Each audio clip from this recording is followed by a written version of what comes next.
Sunditangena Tasmai Shri Gurave Namaha Shri Chaitanya Manobhishtam Sthapitam Yena Bhutale Swarupa Gadamahyam Dharati Swaparanchikam Vanchakalpatarubhyasya Kripa Sindhubhyeva Patitanam Pavanebhyo Vaishnavebhyo Namo Namaha Shri Krishna Chaitanya Prabhu Nityananda Shri Advaita Gadadhara Shivasadi Gaura Bhaktavinda Hare Krishna Krishna Krishna Hare Hare Hare Rama Hare Rama Rama Rama Hare Hare.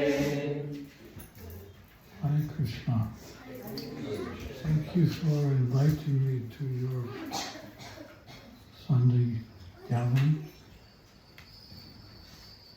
Oh, you don't need a translator, no? No. Oh.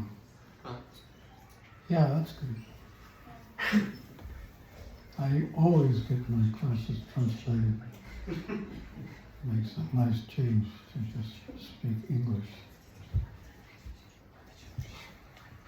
What's the problem now? As soon as I start the class... You remind about translation, yeah. Sorry. Huh? We need translation. We just try to see who's going to translate. Ah, you do need a translator. Okay.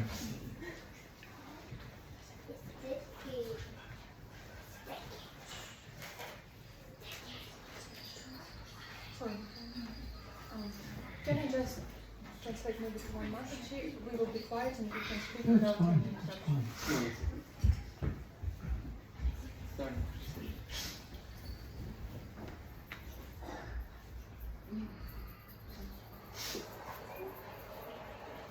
Okay. Have a guess what I said to my driver who picked me up when I arrived here. Have a guess what I said to him. Hare Krishna. Well, yeah, after that. Huh? Well, it is better. That's for sure. No, I asked him, so when are the Russian devotees having their meeting? When are the Russian devotees having their meeting? Say Haribol.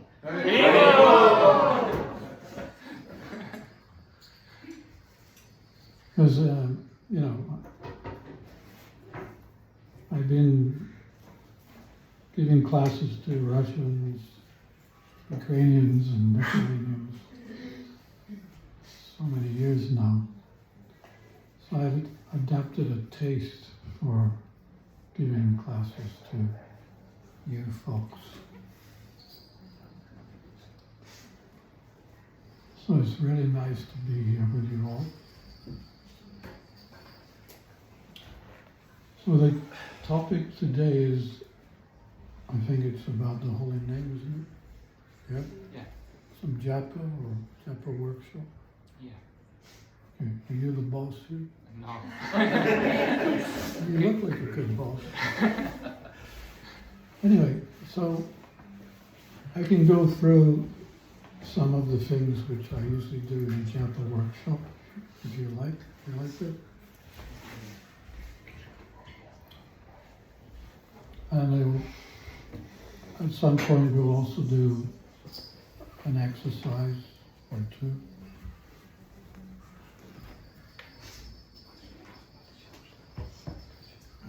So, of course, Srila Prabhupada made it clear to us that the chanting of the Hare Krishna mantra was not just important, it was the most important thing we do in the day. And he also said that if it wasn't for the Hare Krishna mantra, you boys and girls would not be able to do anything.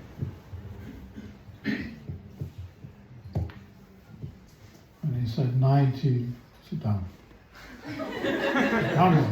He said 90% of our advancement is because of the chanting of the Hare Krishna mantra. So we can see from that how important it is to do this every day. And ideally, it should be done consistently, a quota of rounds, not just up and down.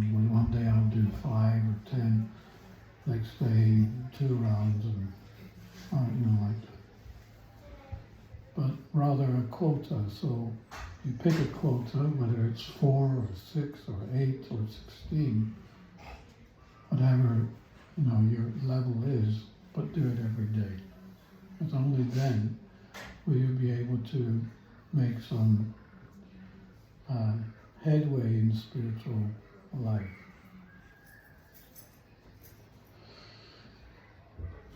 And he also said, if you chant your 16 rounds by 10 o'clock in the morning, and you'll have no anxiety throughout the day. This is my favorite quote by Prabhupada. If you chant your 16 rounds by 10 o'clock in the morning, you'll have no anxiety throughout the day.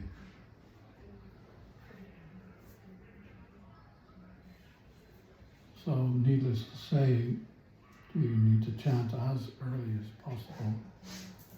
Our tomorrow starts today, because whatever we do today, that will be the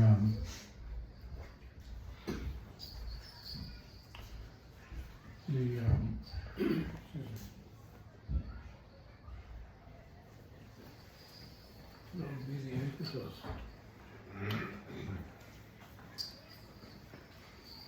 That will be the impetus. What do you say, impetus? Impetus. I've forgotten my English. Impetus.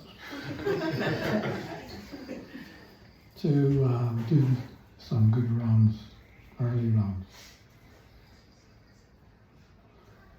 There's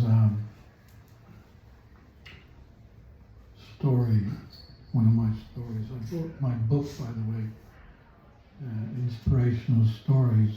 It's not hot off the press, because I haven't been here for 3 years, but it's a book which has become very popular amongst the Russian devotees and the Lithuanian devotees. And I'm trying to plug it now to the English devotees. Let's see. But there's one story, and that is how important to set priorities. So there was a class giver, a teacher, and he was giving his class, and he had a glass container, and from underneath the table he had a bag of golf balls, and he filled the container with the golf balls right to the top. And he asked the students, "Is it full?" And the students said, "Yeah, of course it's full. Can't get another golf ball in there." Then from under the table, he got a bag of pebbles. He shook the container, and the pebbles went in between the golf balls. And he asked again, "So is this now full?" And he said, "Yeah, it's full." So then he got a bag of sand and shook the container, and the sand in between the golf balls and the pebbles to the top. And then he asked again, "Now is it full?" And one student said, "Yeah, you definitely can't get anything else in there. Can you?" Water, yes. That's what he did. He got a container of water, poured it to the top, And everyone was very amused at that. And he explained how this is like life. And you have to set priorities in life. Because, some things are more important than others. So he gave the example that the container is like life itself. And what you put in the container, there are certain things which are more important than others to do first. So we have domestic affairs, we have social affairs. When we as devotees, we have spiritual affairs too. And that's why ideally, if we can, settle up our spiritual practices first, it's better because it's easier to do those in the morning than in the evening. We all know what it's like to try to chant 8 o'clock in the morning, the last 5 rounds. It's almost impossible unless you're an experienced chanter. And the earlier you get up, the amazing mystical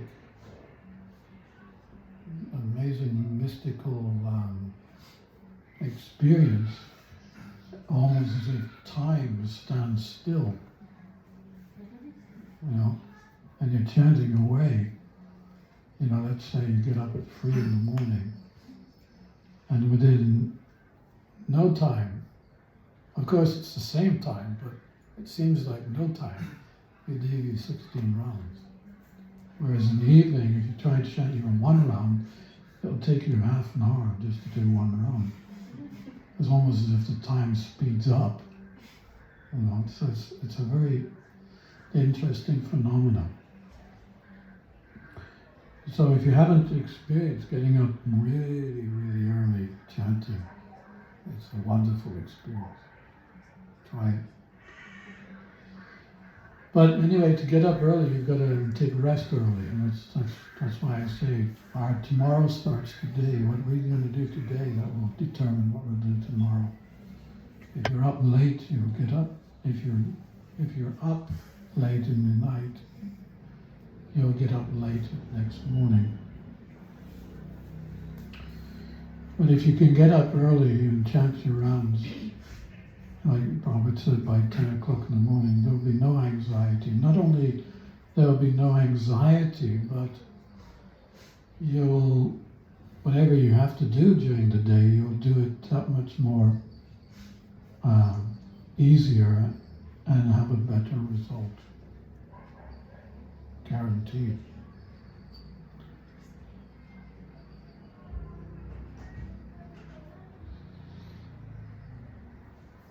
So that's priorities in chanting. Try to chant as early as possible. And also try to chant without doing anything else. This is another one of our problems. We have our hand in our bead bag doing so many different things. I make a little joke. You want to hear my joke? Sometimes devotees pick me up at the airport or the train station. I don't know who they are. They say, Maharaja, I'm driving you to the temple. So I jump usually in the back seat if I don't know the chart driver. And sure enough, within a few minutes, he starts to drive, and he's got his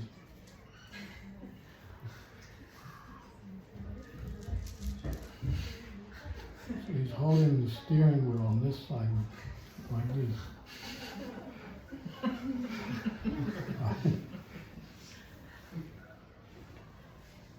And then, if that wasn't bad enough, suddenly his phone rings. Yes, Maharaja is on his way. We'll be there in half an hour. So the temple commander says, ask Maharaj what he wants for breakfast. Maharaj!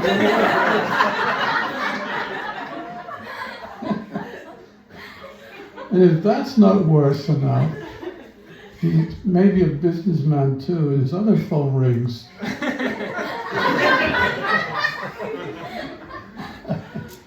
And I'm in the back seat going, Guru, I want to live another day. Yeah, it's so funny. And the housewives are doing their housework while we're chanting. I actually have a video, I picked up a video on the net of the devotees chanting, doing different things. It's so funny. So ideally, you need to chant without doing anything else. Right? Find a sacred space, a quiet space, within your home or in the park, and put as much concentration as possible.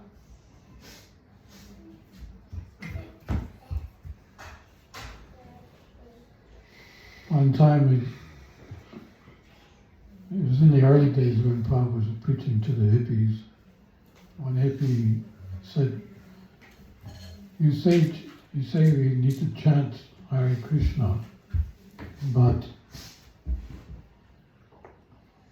isn't it okay to chant anything and you get the same result? Like if I was to chant 1, 2, 3, 1, 2, 3.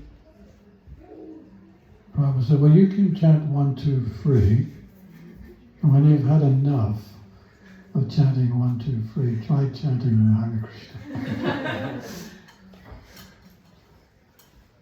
It's not obviously the same. The Hare Krishna mantra comes from Goloka Vrindavan, and it's descended to this world in the form of sound, which is non-different than Krishna.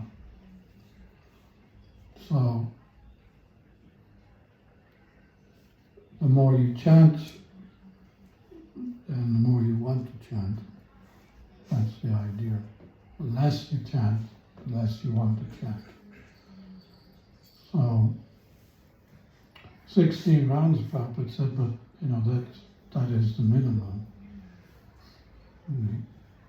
And should I mention this or not? But he did say that if you don't chant 16 rounds, then you're no better than a four-legged animal, a two-legged animal.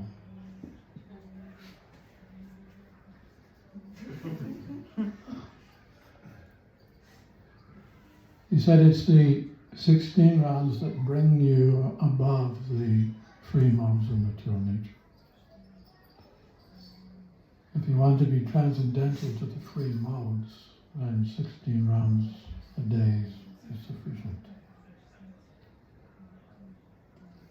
And the modes are quite heavy, they're not easy to overcome.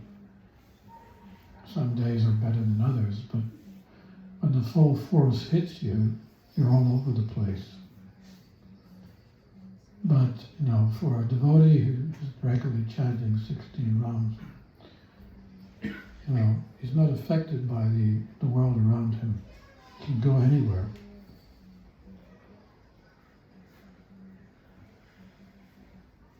I remember when I used to come to Soho Street and stay for a few nights. And I would ask the devotees, how do you sleep at night? Okay. But what about the noise outside? I said, what noise? They don't even hear it. They're so tuned in to the service that they're oblivious of the nonsense that's going on outside. And I've been there now some days and everyone gets up for Mangal Arati, no matter what they did the day before. It's such an ecstatic Mangal Arati temple. So, the holy name gives you spiritual strength.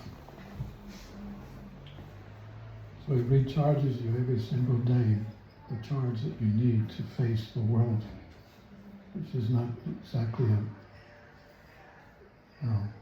a peaceful world out there.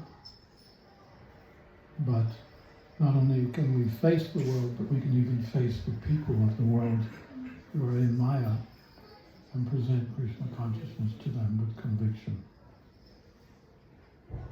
So therefore Lord Chaitanya mentioned how there's two things that he would like his devotees to qualify themselves at.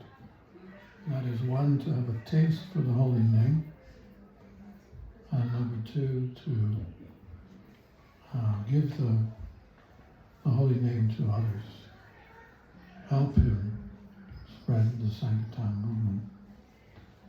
With those two qualifications,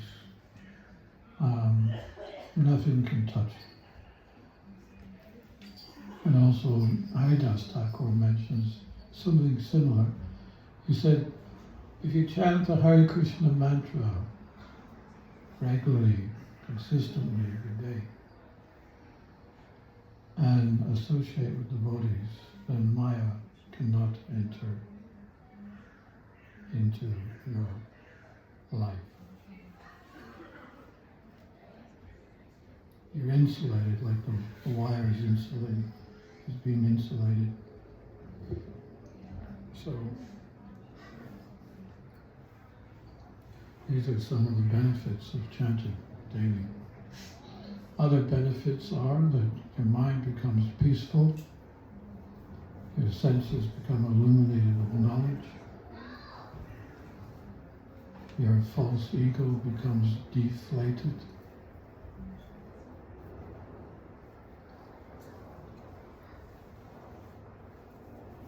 and Sriram Maharaj once wrote down the seven wonders of chanting Hare Krishna. And we know the seven wonders of the world.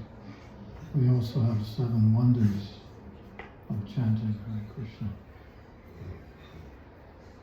So like that, it's very important part of our daily activities. And then when one's really qualified, doesn't stop chanting. He can chant day and night.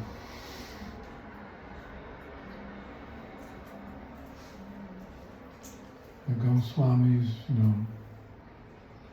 they even practically stopped eating and sleeping, just chant. Well, this is a very, very, very elevated platform.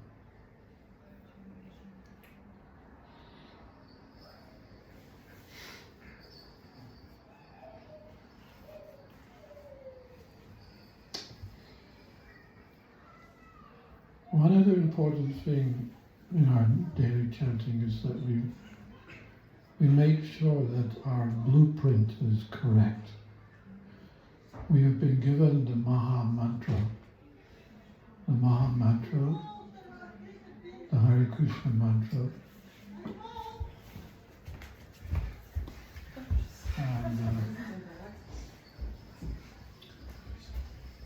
And it's important that we chant the Maha Mantra, not anything else.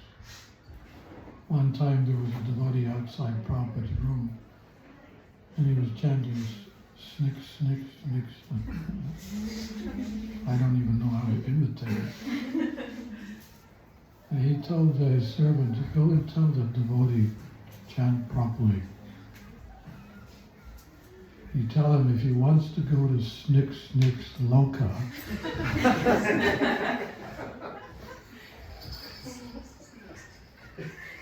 but we're going to Krishna Loka, you should chant properly. One of Prabhupada's godbrothers also asked Prabhupada, why your followers chant so slowly their japa? Prabhupada said, because it's a foreign language to them. But at least they're chanting every day. And gradually, by their chanting, oh, it's you. Oh, Krishna. We heard you. I know. Sorry. Oh, welcome. Do you have a chair for them?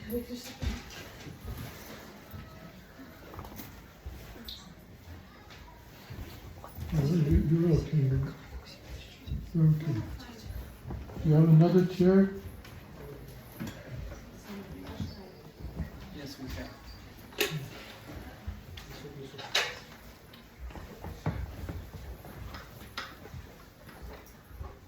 Super.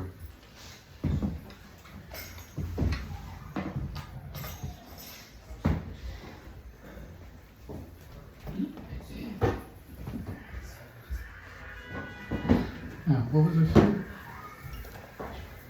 What was I saying? Huh? Sending Japa slowly. Ah, yes. Why do your disciples chant so slowly? Well, it's a foreign language to them, you said. And it is a foreign language, you know. It takes many years. In fact, Prabhupada said 12 years at least it takes just to wake up from that sleepy condition of dancing to Maya's tunes for so long. So, I also have heard, I don't know if it's true, but there is supposedly a prophet had said that it took him 30 years to get a taste for the holy name.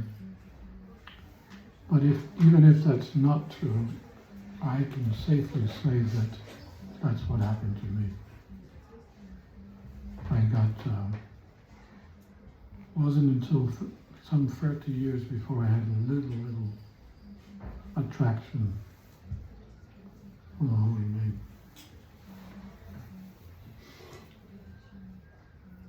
But nevertheless, even if we don't have a taste, we should remain enthusiastic anyway.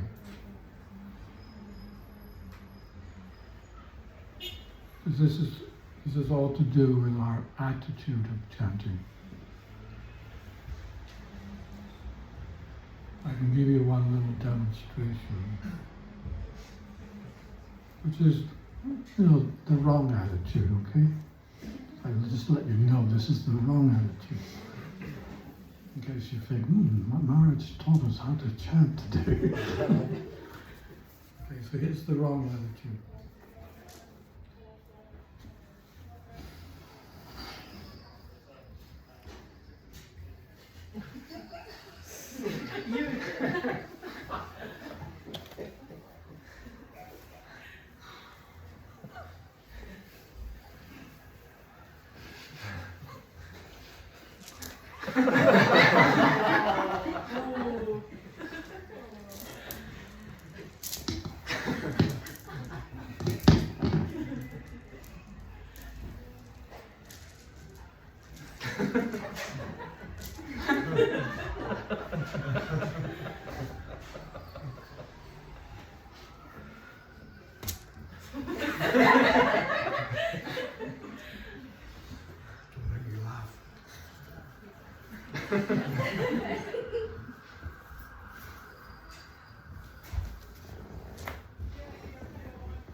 Something like that.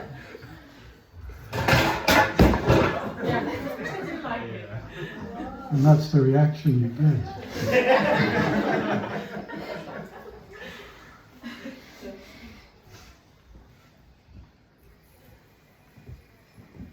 You know, the attitude is, oh no, it's a boring day, 16 rounds all the way, how boring. Okay, enough of that. This is how we should chant.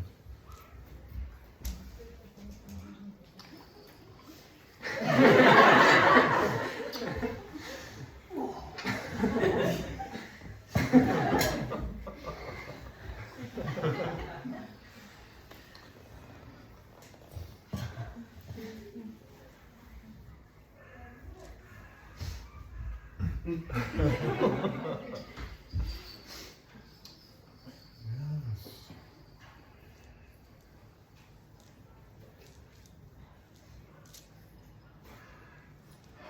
Back straight.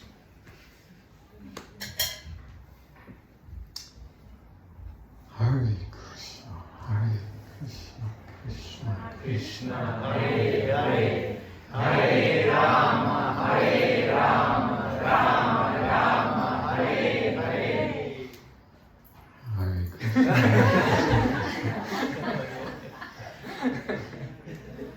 You know how the proud businessman is? I got a funny finger here. I was playing football once. Anyway, I always hold the cup with a little finger out like that. So I can do a japa like that. But you're proud. Prabhupada, morning walk, he walked with his nose in the air. This is the pride. This is the only pride you can have.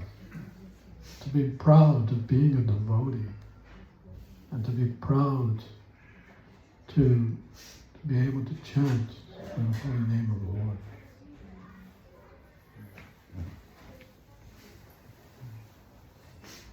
You know, it's very difficult to preach in India because the Indians, they know everything. They've been brought up as devotees from a very early age.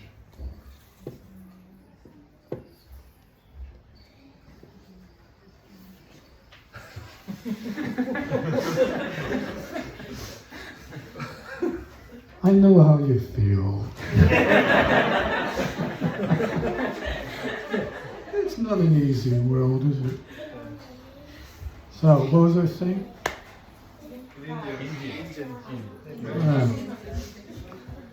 It's difficult to explain to them, Krishna consciousness.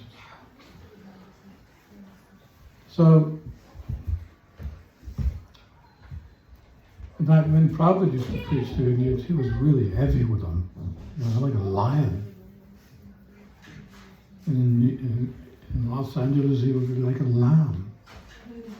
But as soon as he came to India, he was like giving it to them. And he can do that, but I wouldn't be able to do that. So I was in Vrindavan once thinking, how can I impress the Indians? How can I make some impression? This is what the devotees are always thinking. How to give Krishna consciousness to others. And how to break down that wall, the wall of indifference. And that wall of indifference is there in India, too. So I got this idea. And it actually worked. I was surprised. So what I did was I was walking down the street in Vrindavan, and I was kind of walking like this, with my nose high in the air. I was giving the impression that I was really, really happy and proud to be a devotee, to be in Vrindavan. And, some of the Indian men who saw me, they would call up to the whole family, "Hey, look, Krishna, Hare Krishna, Hare Ram." They were pleasantly surprised and happy that we could feel like that. And whatever way we can preach, we need to find a way.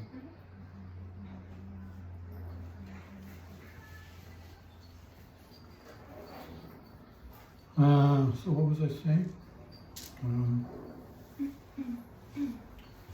So we need to be conscious of our japa and whether we're actually chanting the Maha Mantra or not. And it's dependent on how we chant the Maha Mantra. It will depend on whether Krishna is appreciating our chanting or not. I will tell you what happened to me once. It was some years ago. He was in Belarus. No, not Belarus. Gomel. Gomel. Are you from Belarus? No, it's Belarus. Gomel is Belarus. Gomel.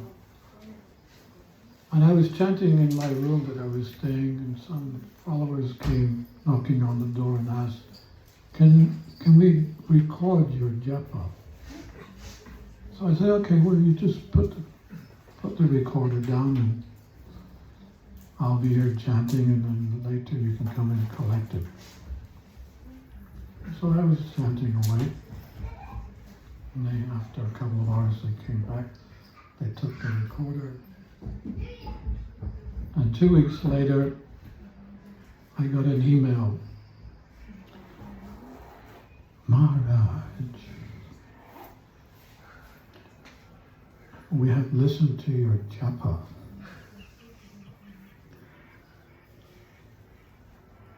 You're missing out one Krishna. What shall we do? And of course the first reaction was, me?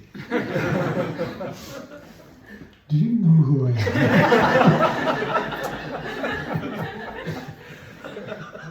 But I listened. They actually sent the recorder to me, so I had no option but to listen to it, and it was true. I was chanting Hare Krishna. I was saying Hare Krishna. Hare Krishna, Krishna Hare Hare.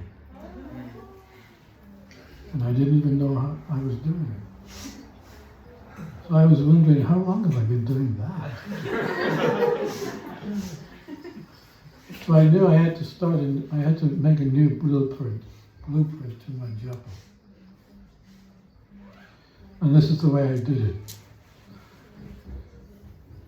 Hare Krishna, Krishna Krishna Hare Hare. Just to emphasize that other Krishna. And then after some time I was okay. It was all recorded and tip-top, hunky-dory. So what I want you to do now, I don't know if you brought your beads. If you haven't got your beads, it's okay. But I want you to pair up and face each other.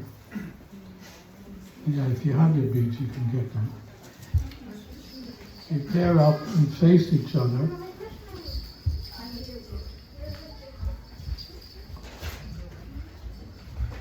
And then, as you're facing each other, one will chant, the other one will hear it. And then after 3 or 4 minutes, you swap over.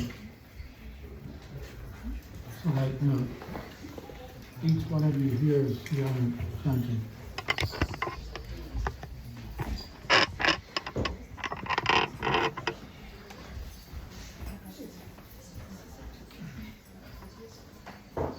Is that okay? Would you like to do that? Yes. Yeah, all right, Maharaja.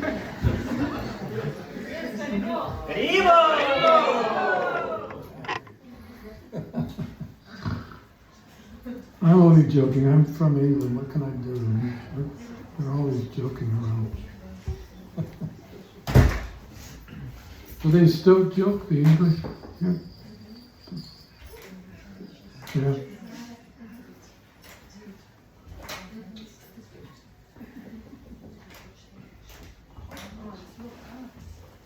So are you paired up? You have to pair up. You know what means pair up?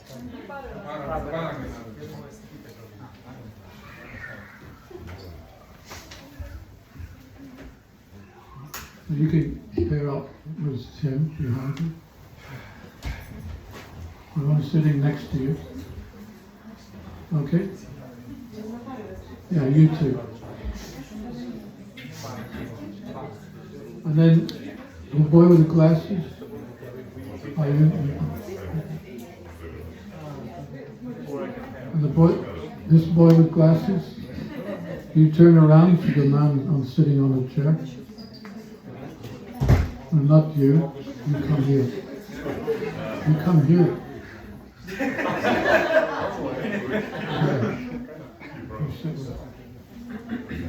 Дима, может поменять? Сюда, садитесь, он сказал, Anyone doesn't have a partner?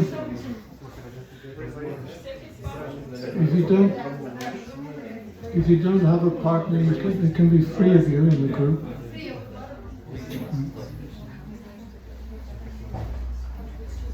Okay, so you know what to do. Decide between you who's going to go first, and then you just start chanting. The other one listens, and if there's any correction that needs to be corrected, because it's a workshop, it won't be so bad. The person hearing you make the correction. Do we need to record it? No. You're the recorder. Listen to what she's saying. Okay, go. Sit back.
Okay, have you swapped over yet? Yeah, we did. No?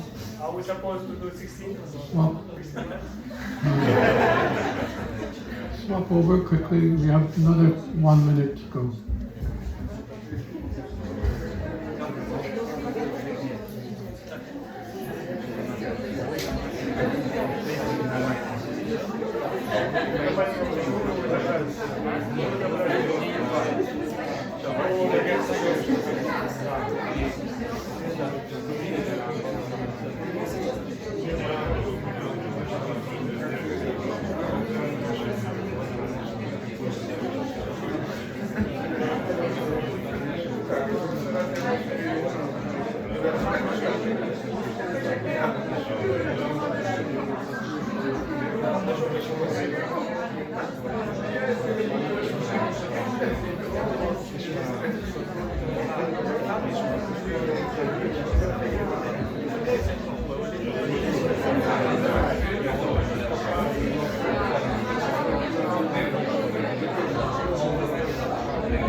Half a minute.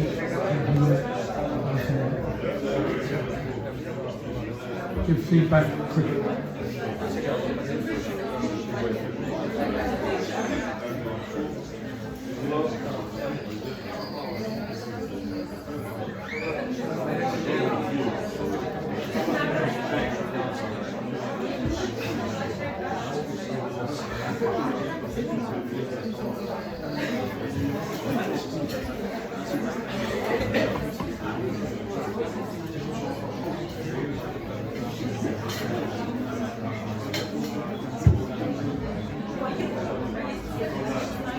Okay? Alright? Okay.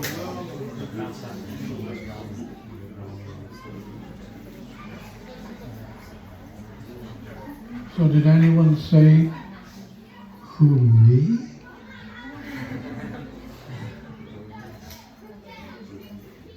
No? You mean me?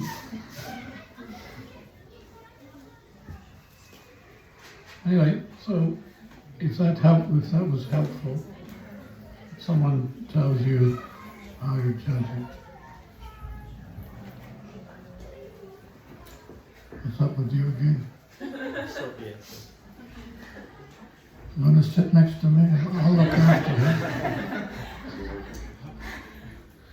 Okay, I'm going to finish off with some japa affirmations. Do you know what that means? What is it in Russian? Huh? It's the same. Isn't it? Okay. And I'm going to test you on your English. So I want you to say after me each one of the affirmations, okay?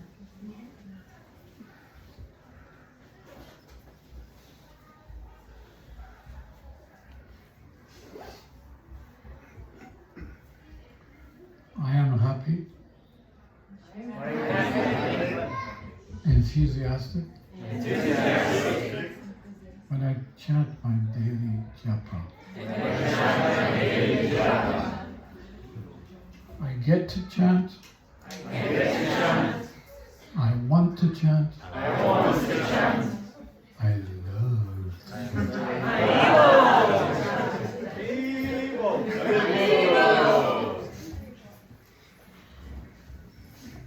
I easily chant my 16 rounds. With focus and attention. My beads are my connection with Krishna. My ticket back to Godhead.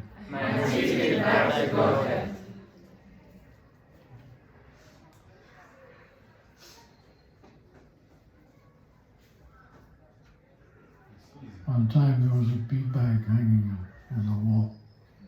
Prabhupada said, who's that bead bag crying? Feed it with the holy news.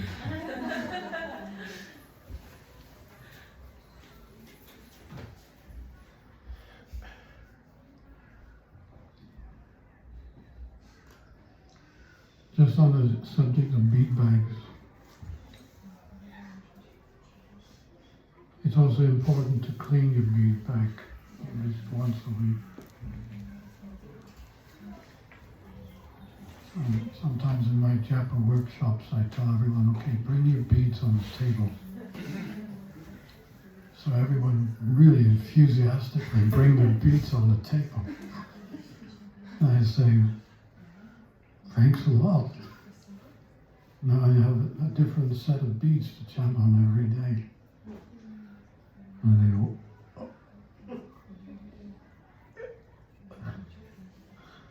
they realize that they've given me their beads, and their beads are their best friend.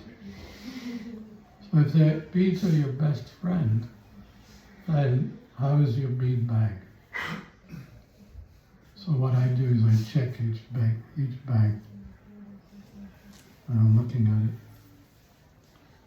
The strap is the one that really wears out the first. Should be strong. Good. And then, yeah, you can smell the bag.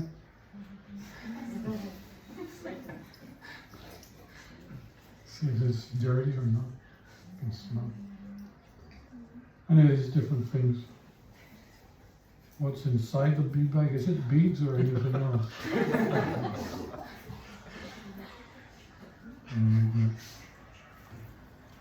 Okay. I see the Maha Mantra as Radha and Krishna, fully present in sound. I fully honor my sacred relationship with the holy names during japa. I turn off my world and turn on Krishna's world when I chant my rounds. This is a good one, because we have a tendency to chant our japa thinking of our, our electric bill or something like that. Your worldly things. Keep them on the shelf until you finish your japa. I receive and feel Krishna's presence. Mercy and love in His name. I chant in full awareness that the holy name is my greatest treasure. I chant from my heart, feelingly praying to come closer to Krishna. I chant to be accepted by Krishna. And to repair my broken relationship with Him. I chant to please Radha and Krishna. Not to gain anything material. I meditate on the meaning of the names as I chant. I organize my life to make japa the most important activity of the day. And the last one.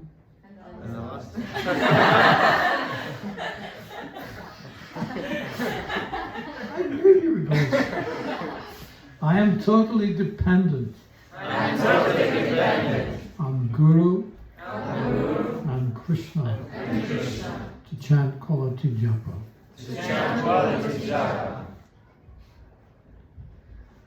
Harinam Prabhu ki jai.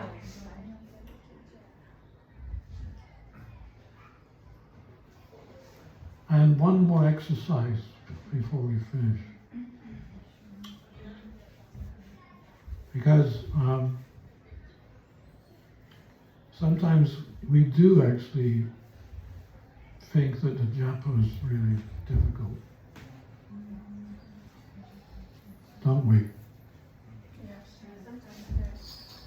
Is it difficult or not? Sometimes. Most of the time, or all of the time? All time. Okay, what if I had to spend the last few minutes of this class convincing you that japa is so easy? Yeah? Evil. Okay, so I have to meet the challenge now. I've said it and I've got to try to convince you. So can you all please stand up?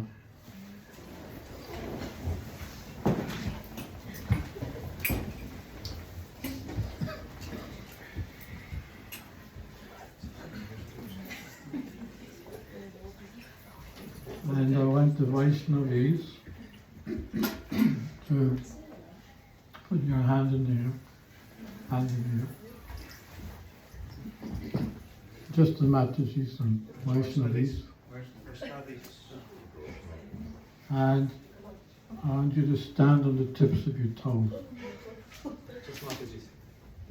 And the Prabhus, you need to stand on one leg with your hands up here.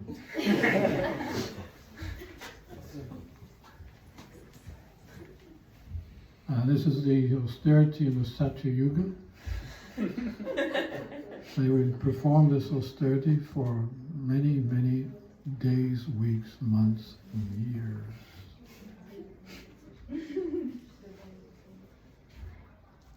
I will sit back here and chant and see how long you last.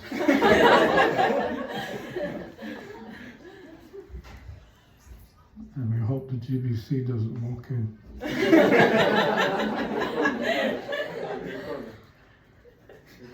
Oh, recording. Hare Krishna. It's a wonderful day today. How's everything out there?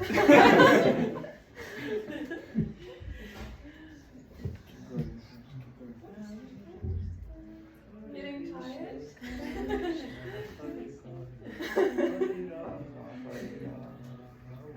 Not allowed to chant. No cheating now. Concentrate your eyesight at the tip of the nose, right? So, you look like the Panchatattva. And you look like Bhogi Yogis.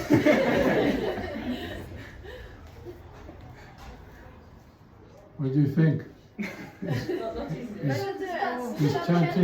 Is chanting 16 rounds so difficult? No. Sit down.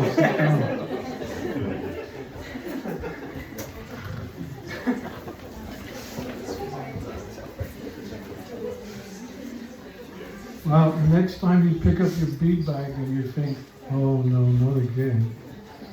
You think of those Prabhus in the Satya Yuga, the austerities that they went through to get perfection. And then take it to another level. In the Chaitanya Charitamrita, it is stated that 1,000 names of Vishnu equals 3 names of Rama. It means 1,000 names of Vishnu is, South Indians, they chant 1,000 names of Vishnu, it takes 45 minutes.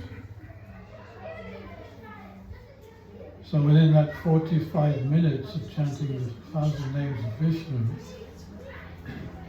they could have just as well said Rama, Rama, Rama when they finished with it. Then it says 3 names of Rama equals 1 Krishna, which means the 1,000 names of Vishnu, which take 45 minutes, could have been achieved, the same achievement, by just saying Krishna once.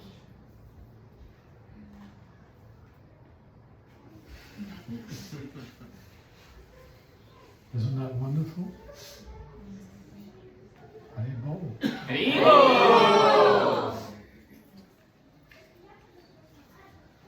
You wonder why they spend 45 minutes chanting 1,000 names of Vishnu. Well, because they have no knowledge.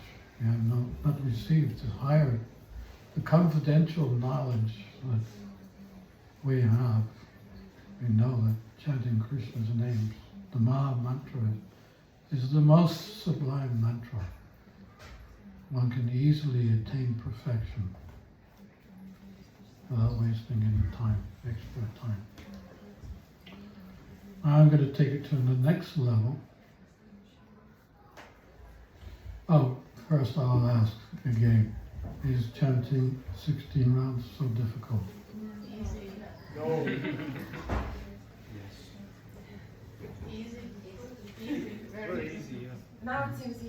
getting easier, isn't it? Okay, this one will solidify. We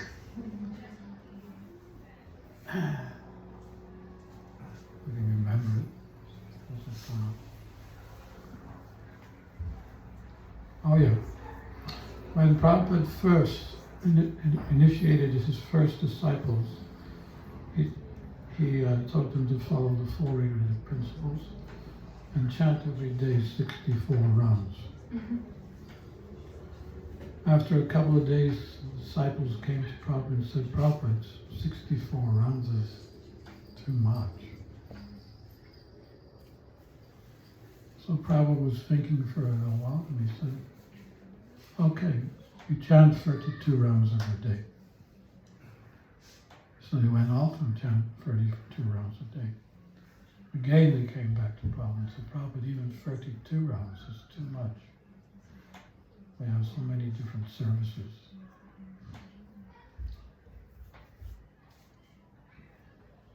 And then Prabhupada said, he said, all right. You chant 16 rounds, but nothing less. Is chanting 16 rounds so difficult? No. I mean, you don't have to chant 64 rounds. You don't have to stand on one leg or on the tips of your toes.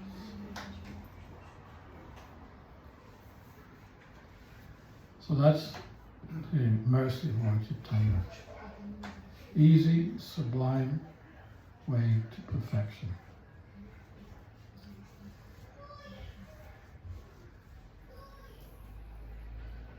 So it is an austerity as we see it today.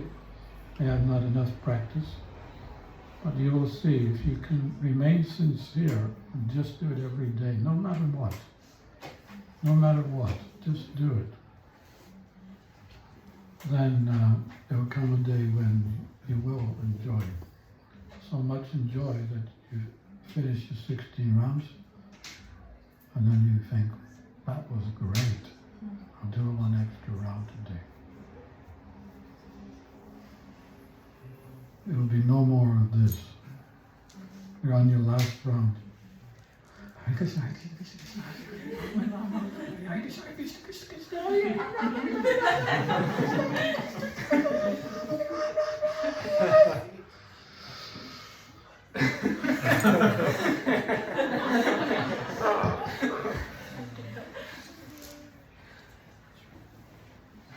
Any questions? Anymore. I want to add, we had a conversation with Maharaja about japa as well, chanting, working on that. And he said the best thing is to get taste for chanting, is to get somebody who has already had it. So he met when he just joined movement, it was Purnachandra Prabhu, if anybody remember. You remember Purnachandra Prabhu? Purnachandra? Yes. Oh, he said that. Yeah. And Murli Manohara Prabhu, he said, I was joining in the outer room and Purnachandra Prabhu was chanting and I was sitting next to it, I was enjoying how it is. And that's how we get taste. Exactly. Like, so. Yes. We have to catch somebody who has taste and follow. Thank you for sharing that. I thought you would like to know that if your right hand is sore or something, can you chant the left? I was afraid you were going to ask that question.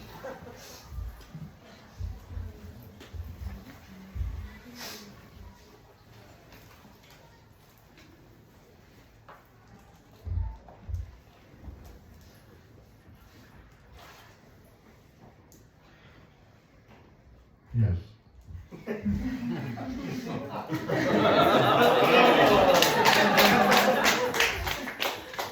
Be blessed. Someone noticed that when I'm saying word Krishna, I say it too long, Krishna. Is it proper? Is it accepted? Is it Krishna or Krishna? Krishna. Many Russians always do that. The answer is Krishna knows what you mean.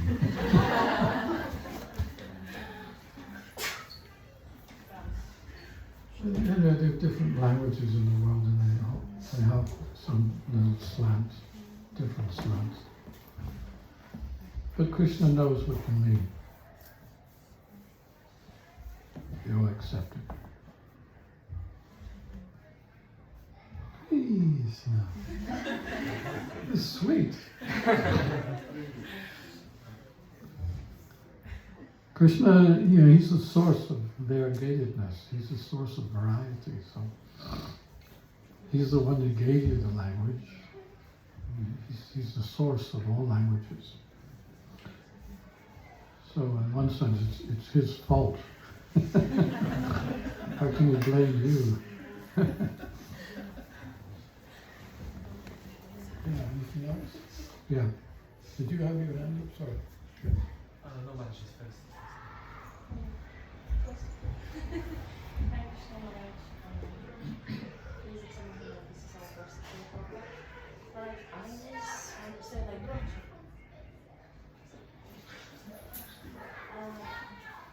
yeah, so during the workshop, Maharaja said that I was not properly saying Hare, so like Hare Krishna, Krishna Krishna, Hare Rama, Rama Hare. So it's like it's becoming Are rather than Hare. Does it consider it to be an offense, or like how do we? When you perfect the chanting, it will be so normal and natural. You will say it. The Hare Krishna mantra, the way it should be said. It's only because we're unconscious. We have no taste and we're unconscious. And although it's the most simplest thing to do, it's art. Because we're doing something which, we have a little faith, and that's basically what Rupa Goswami has said. That's all that is required. Not that we have to qualify, not that we have to qualify our japa before we get any mercy.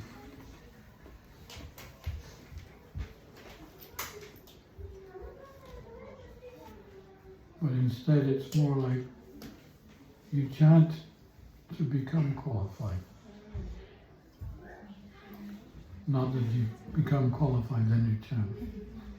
So the whole point of chanting is to qualify yourself. So you qualify yourself in all fields, because the japa is that which qualifies you in all fields. Qualifies you in qualities, qualifies you in faith, determination, humility. So I wouldn't worry too much about it, but I did the exercise just so that you can be told by someone in a workshop, because if someone tells you, outside the workshop, he or she may say it in a harsh way, or you may not even accept it. Who are you to tell me? But in the workshop it's fun, because we know it's a workshop, and therefore you play the game and you accept what the partner tells you.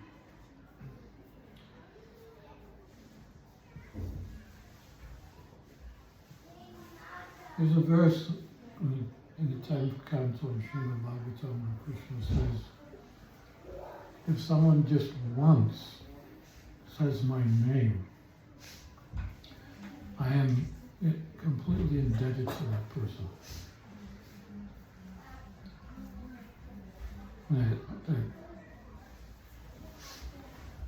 That person is in my heart and I am in his heart. So Krishna is so much appreciative of us trying making an effort, even though we're not up to scratch in so many ways.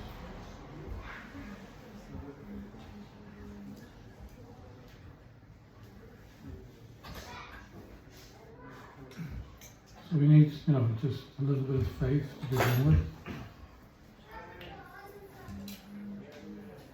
What happened to me was, it started with a little bit of faith.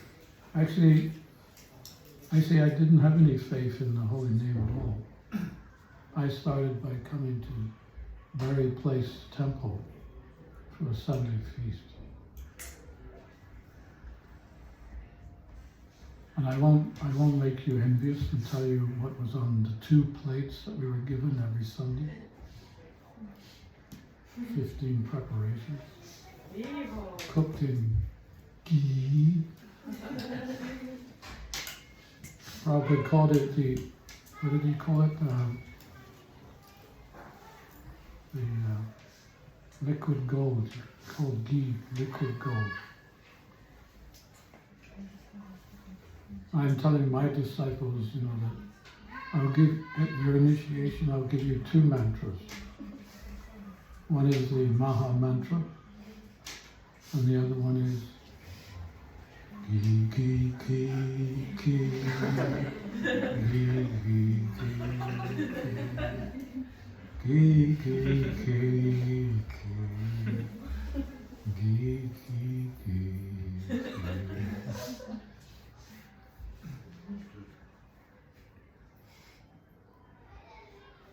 It didn't work in the beginning, but when I went in the kitchen and started making videos of cooking in ghee, I told them, look at the video and try it yourself, and then offer it and then respect it.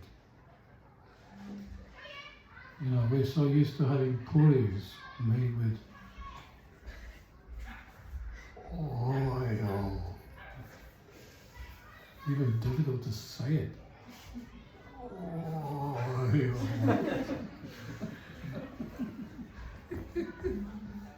Robert says oil is for the outside of your body, not the inside.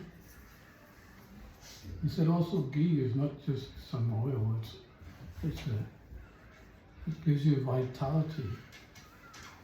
It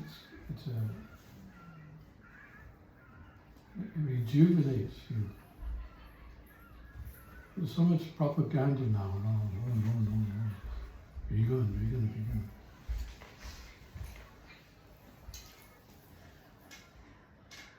There's any vegans here today, I'm sorry. I'm an advocate of ghee. Yeah, what was the question again? Forgot now. Huh? So when we chant, sometimes when we chant, I like hearing Prabhupada or maybe some other Maharajas. Is it good, or should I just chant myself? What I do, because you have different moods every day, and if I'm feeling inspired, I will put on the birds of Vrindavan, the sounds of Vrindavan. That inspires me more. If I'm feeling a little lazy, I put Indrajit Maharaj's japa tape on. Have you ever heard that? It's pretty dynamic. It gets me going, gets me out of my slumber. And sometimes I also listen to Prabhupada. He has 3 different japa tapes. And sometimes if I really feel like I want to connect with Mayapur, I play the Shanai tape, because Prabhupada in the very beginning, when we first had the first festivals, I was there for the 1973 festival. That was the second festival. The first festival there were 20 devotees. In 1973 there were 200 devotees. And it increased from there. But Prabhupada, devotees hired Shanai players, 2 Shanai players, and they were at the entrance to the land,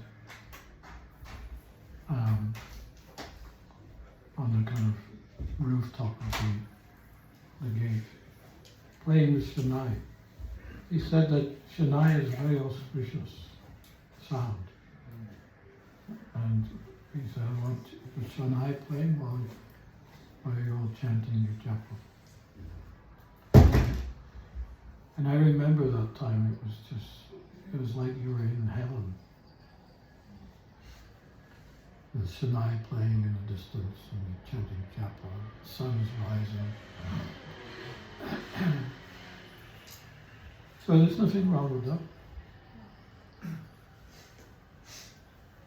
Just don't go playing the Beatles. That was a silly joke, wasn't it? We're funny, we British, but sometimes we're silly, stupid. But no problem. There's no hard and fast rules. No rules like that. Whatever inspires you, do it. And sometimes devotees, they say that you shouldn't walk around, you should sit down in one place and stay there until you've done all your 16 rounds. Prabhupada never told us that. Prabhupada, you see the videos of him walking up and down the room. Okay? Anything else?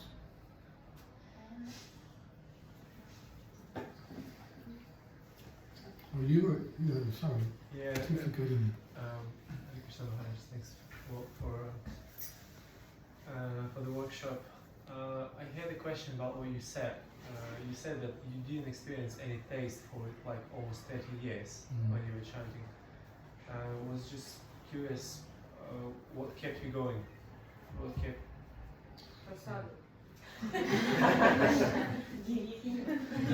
Well, that was the story I was telling you. Yeah, I was coming to the temple taking prasad.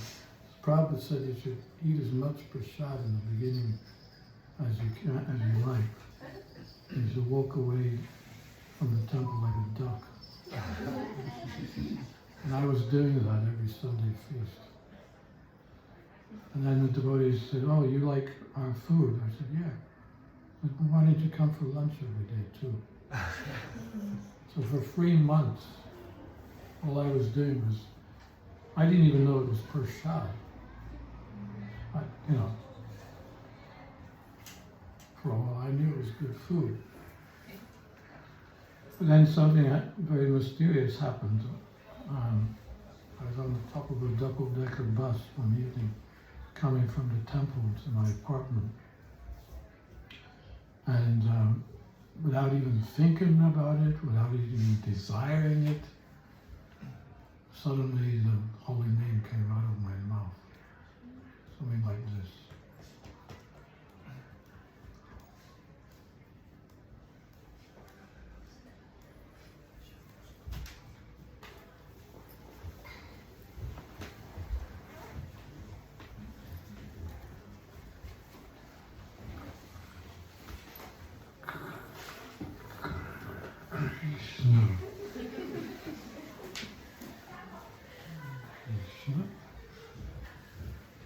And then I started chanting the whole mantra. I was like, wow, what happened? And I couldn't stop chanting that evening. I got back to the temple the next day and I asked the devotees, I have a problem. He said, well, what's your problem? I said, I keep chanting your mantra and I can't stop. And they said, one boy laughed. He was in fits of laughter. And he said to me, do you know what you've been eating the last 3 months? This is good food. He said, prasad is Krishna. Krishna is prasad. He said, you've eaten so much prasad that your tongue has been purified, and now Krishna is personally dancing on your tongue, inducing you to chant. This is how I became devotee.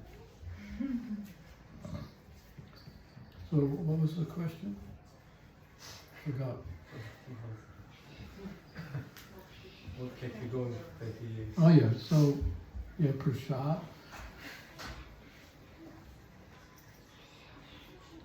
You know, sometimes Krishna is very clever.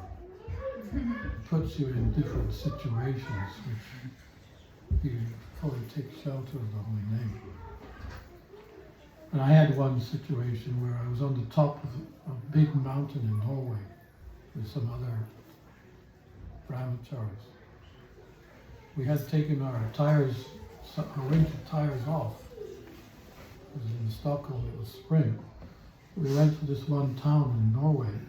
We were driving for the whole day. But in order to get to this town, you had to climb a big mountain. And we were going up and up and up and up. And the further we went up, there was snow. And we had to go down the other side. So we asked one lorry driver, we have summer tires, how are we going to get down the other side? The guy looked at us as if we were from some other planet. What are you doing up here with summer tires? He said, well, the only thing I can suggest to you is you put your gear in number 2 and drive very slowly. And whatever you do, don't put your foot on the brake. Because when you do that in snow, it doesn't break this way, it breaks this way. And you go over the cliff. There's no fences. Sheer hundreds, thousands of feet down. So what did we do? We put it in the second gear, we got our bead bag, and I chanted like crazy. I mean, you know, if any time that I drank the holy name, it was during that time. It was a life-death experience, and we all took shelter of the holy name. Hare Krishna, Krishna Krishna, Hare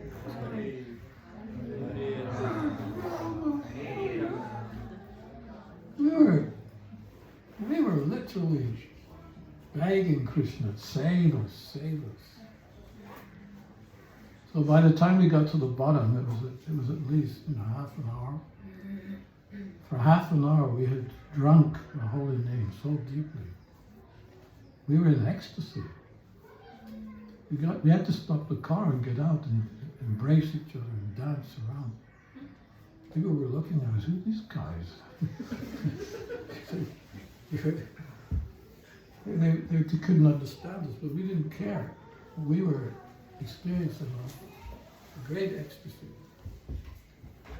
I never experienced it as much as that day. I got the taste. So I know it works, and I know it's special. So this is how Krishna also, he's right beside us, and he's our eternal guide. He knows what we need and what we don't need. He takes away what we don't need and gives us what we need.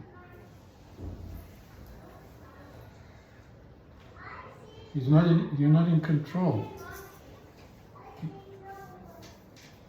The only thing you have control over is that the decision to chant or not chant.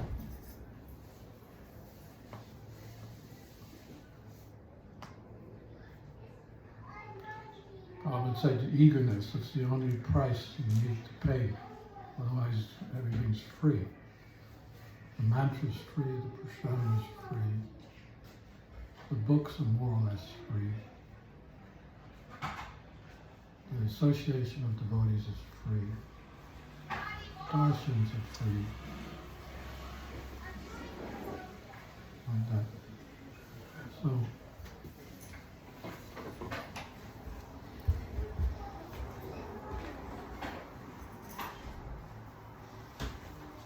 there's lots of stories I could tell, but this is another class. Okay? Please.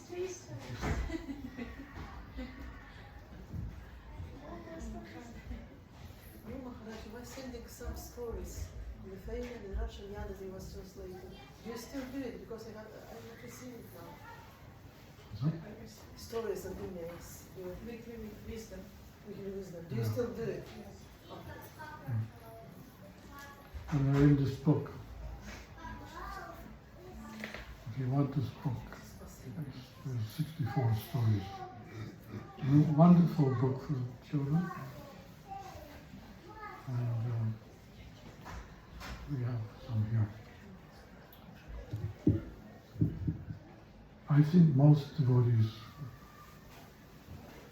they think it's time now to stop.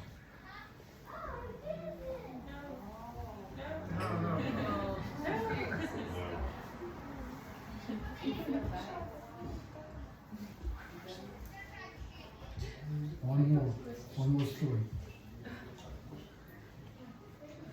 I don't know if it's okay to ask. Can you just tell us any like your, I don't know, time with Prabhupada, maybe something that was most memorable, or I don't know, just nice to.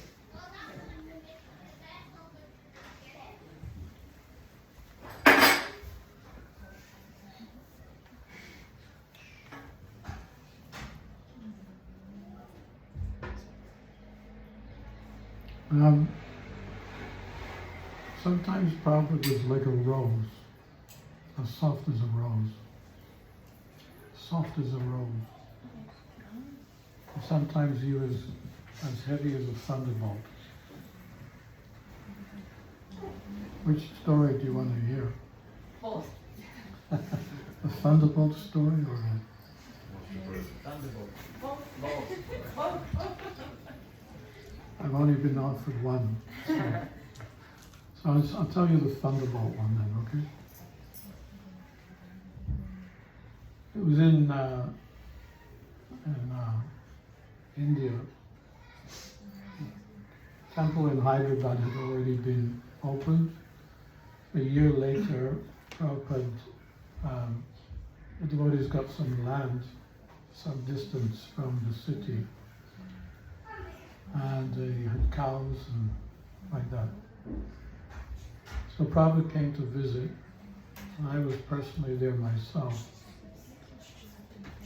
And in the first morning, on the morning walk, Prabhupada wasn't saying anything, but he told the devotees to have kirtan at the end of the japa session.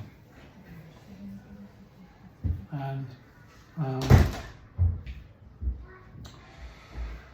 this German devotee started to chant, but he was also not chanting properly.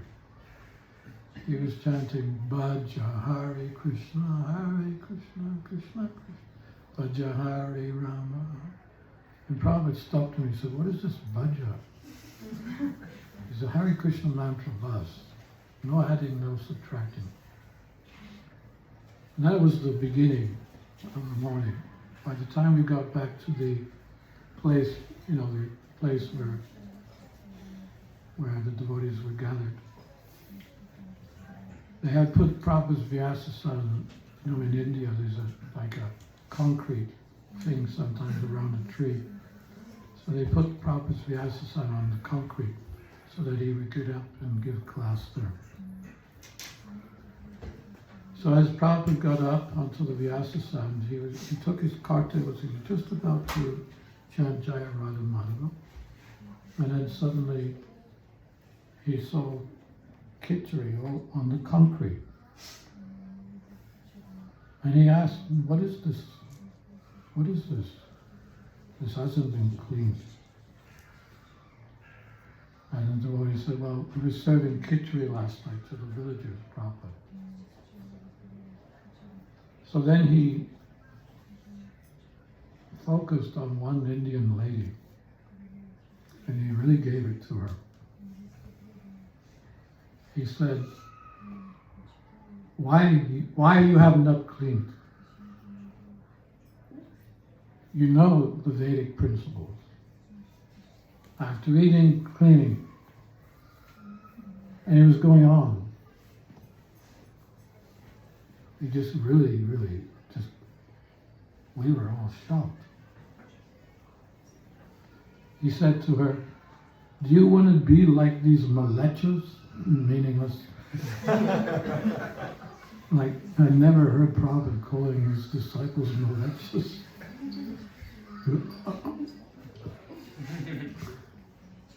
And he was, he carried on a little while. And then suddenly one American devotee came with a knife and he started scraping the kitchery from the concrete. And Prabhupada looked at him and he said, "Use it for your throat."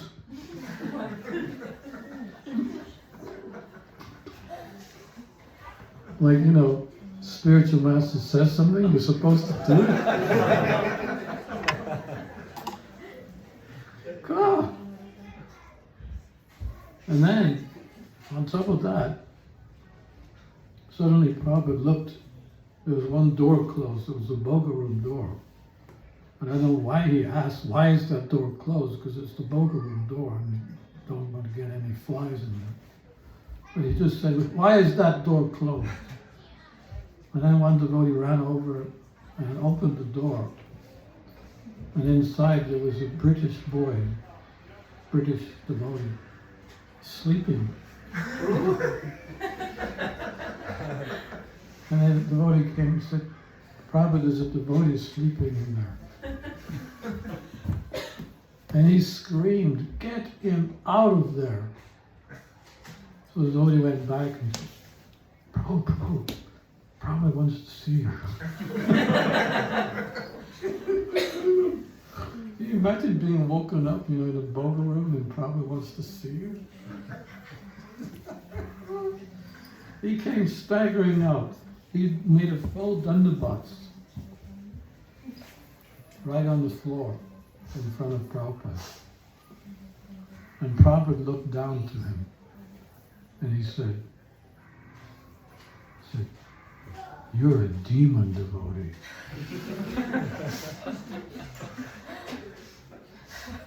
Like, we were all really shaking, And I suddenly remembered I hadn't put any tilak on that morning.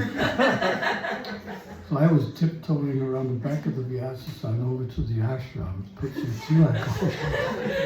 I didn't want to be the next one to get the next thunderbolt. So I put the tilak on and came running back. By that time, Prabhupada was, he had already got up and gone to his room. He wasn't going to give class. But it was the only time I, at least, experienced Prabhupada being so heavy. And then, of course, the word got around that it's okay. Guru means heavy, and it's for our benefit. So then that pacified us, okay. So does that help you at all? Make you more sincere?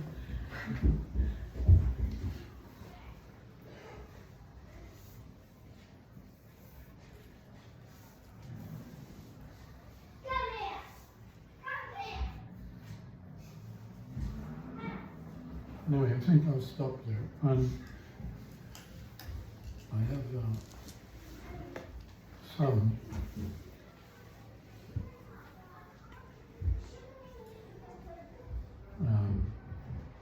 Radhakuni water, so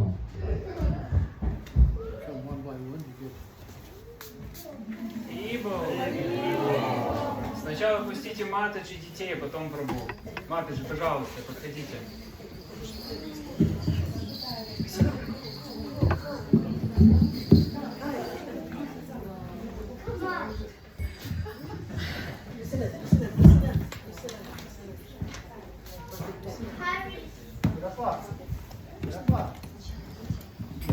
Have kirtan both.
Krishna, Hare Krishna, Krishna Krishna, Hare Hare, Hare Rama, Hare Rama, Rama Rama, Hare Hare, Hare Krishna, Hare Krishna. Громче поем, пожалуйста.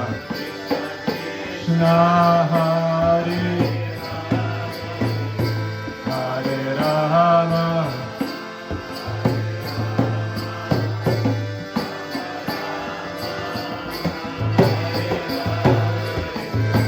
Hare Krishna,